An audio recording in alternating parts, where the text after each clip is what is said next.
নমস্কার বন্ধুরা, আমি সুপর্ণা। আমার সুপর্ণা বং ইন্ডিয়াতে আপনাদেরকে স্বাগত। আপনারা আগের ব্লগেই দেখেছেন আমরা পাথর দরজা থেকে ওখান থেকে বেরিয়ে পড়েছি। ওখান থেকে এবার আমরা যাব রাধা লালজিউর মন্দিরে।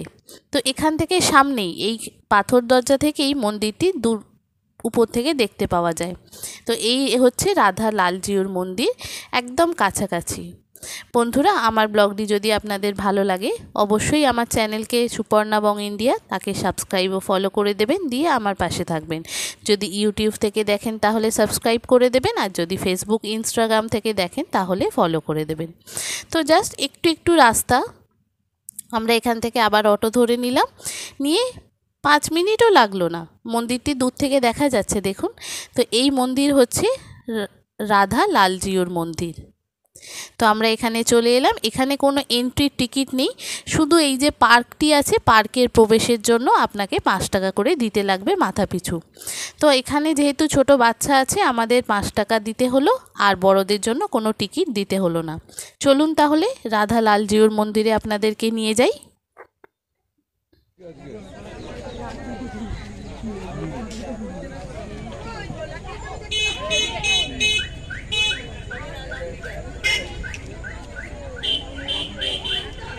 টিকিটটা দেখাও, টিকিট দেখাতে হবে তো।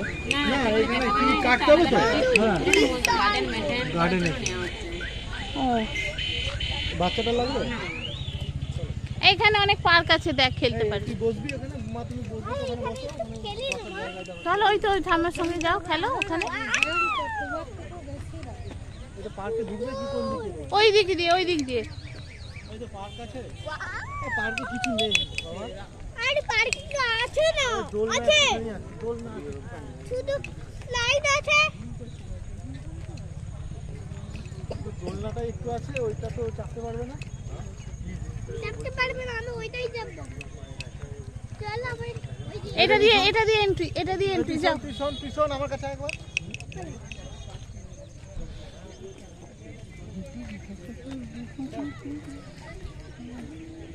যাও যাও, আমরা ঘুরে আসছি, এখান থেকে বেরোবে না। দিদা আছে, ঠিক আছে, আম্মা আছে।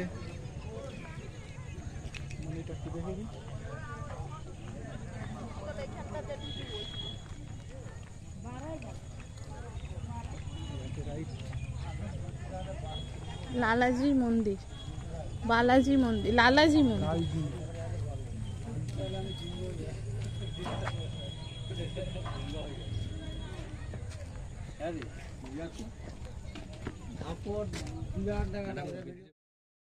এই হচ্ছে রাধা লালজিউর মন্দির। মল্লরাজা বীরসিংহ 1668 খ্রিস্টাব্দে এই মন্দিরটি শ্রী রাধিকা ও শ্রীকৃষ্ণের আনন্দের জন্য এই পাথরের মন্দিরটি প্রতিষ্ঠা করেন। তো এই মন্দিরে বিগ্রহ বর্তমানে কৃষ্ণগঞ্জ মহল্লায় নবনির্মিত মন্দিরে প্রতিষ্ঠিত আছে। এখানে এখন কোনো বিগ্রহ নেই, কিন্তু এখানে এই যে মন্দিরটি রয়েছে, এই মন্দিরটি এক রত্ন বিশিষ্ট মন্দিরটি, আর এটি পুরোটাই মাকড়া পাথরের তৈরি। চতুর্দিকে প্রাচীর বিশিষ্ট মন্দিরটি পর্যটকদের দৃষ্টি আকর্ষণ করে।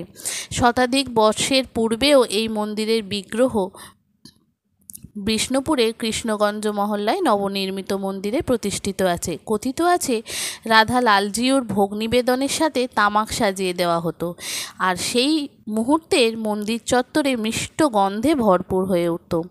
এখনও অন্নকূটের সময় তামাক সাজিয়ে দেওয়া হয় ঠাকুরকে। তো এত সুন্দর এই মন্দিরটি, এখানেও কিন্তু ভোগকক্ষ রয়েছে, অনেক কিছু জিনিসপত্র রয়েছে। আমরা এখানে মন্দিরটি দেখে কিছু ছবি তুলে তারপরে এখান থেকে আমরা চলে যাব লালমাধের দিকে। দেখুন তো মন্দিরটা কত সুন্দর দেখতে, পুরোটাই মাকড়া পাথরের তৈরি। অসম্ভব সুন্দর কাজ, যেমন সুন্দর কাজ আর তেমন সুন্দর দেখতে। এখন এখানে জাস্ট দর্শনার্থীদের জন্য খুলে দেওয়া আছে। এখানে কোনো রকম মন্দিরের বিগ্রহ নেই। আর এখানে যে ভোগকক্ষ, এখানেও দেখুন আপনাদেরকে দেখাই, এখানে এটা ভোগকক্ষ আছে, তুলসী মঞ্চ আছে। আগে এখানে রাধা লালজিউর মন্দিরে পুজো হতো, মানে শ্রীকৃষ্ণ আর শ্রী রাধিকার পুজো হতো, কিন্তু এখন এখানে আর কোনো পুজো হয় না। এখন শুধু দর্শনার্থীরা এখানে ঘুরে ঘুরে দেখেন, ছবি তোলেন, চলে যায়। তো এই হচ্ছে রাধা লালজিউর মন্দির অসম্ভব সুন্দর। কখনো যদি আসেন এখানে গাইড নিয়ে আসবেন, আর ওনারা আপনাদেরকে যা ডিটেলসে বলবেন, এত সুন্দর এখানকার কাহিনী, তো আমি হয়তো সবটা আপনাদেরকে বলতে পারলাম না। তো এখান থেকে বেরিয়েই এই পাশে একটা পার্ক আছে, এখানে মেয়ে খেলা করছে, ও আর মন্দির যেতে চাইলো না। তো এই পার্কেই ওখান থেকে ওদেরকে নিয়ে তারপরে চলে যাব আমরা লালবাঁধ দেখতে। তো চলুন আমাদের সঙ্গে লালবাঁধ যাই। এই দেখুন, যেতে যেতে রাস্তার ধারে আরেকটি মন্দির দেখতে পাওয়া যাচ্ছে, কত সুন্দর কাজ। ছোট মেয়েটার বাড়ি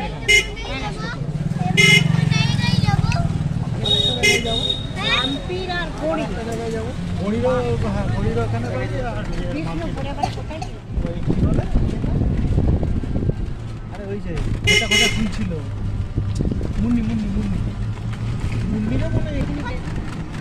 এই রাধা লালজিউর মন্দির পেরিয়ে তারপরে আমরা এখান থেকে চলে যাচ্ছি লালবাঁধের দিকে। তো লালবাঁধ যেতে গেলেই মাঝখানে পড়ে সেই গুমঘর। এই গুমঘরের রাস্তাটি মাঝখানে পড়ে। তো এই গুমঘর দেখতে দেখতে আমরা চলে যাব লালবাঁধ। এই লালবাঁধের প্রচুর কাহিনী আছে, সেগুলো আপনাদেরকে সব শেয়ার করব। আমার সাথে থাকবেন, পাশে থাকবেন। আমার চ্যানেলে আমার ব্লগটি কেমন হচ্ছে অবশ্যই আমাকে কমেন্ট করে জানাবেন। আর যদি ভালো লাগে একটা লাইক শেয়ার করে দেবেন। আর যারা নতুন দেখছেন অবশ্যই আমার চ্যানেলটিকে সাবস্ক্রাইব ও ফলো করে আমার পাশে থাকবেন। ব্যাস, এখান থেকে আর একটু ঘুরলেই এখান থেকে চলে যাব লালবাঁধ। এই লালবাঁধের প্রচুর ইতিহাস আছে, যতদূর জানি, যতটা পেরেছি সবটাই আপনাদের সঙ্গে শেয়ার করব। দেখা হবে অন্য একটি ব্লগে। আজকের মতো এখানেই টাটা। ভালো থাকবেন, সুস্থ থাকবেন, সাবধানে থাকবেন। থ্যাংক ইউ বন্ধুরা। ফেসবুকে ছবি দিই। বাবা এবার কোন জায়গায় যাবো? আমার একটা জায়গায় যাবো। ভালো লাগছে ঘুরতে, এরকম ভালো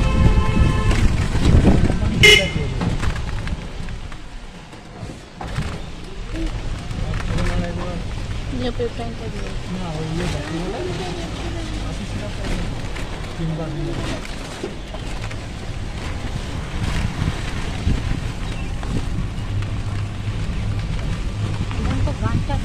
কিসের মন্দির? লালবাঁধ। ও লালবাঁধের মন্দির। আসছে আসছে আসছে এখানে লাল মাটি দেখছি।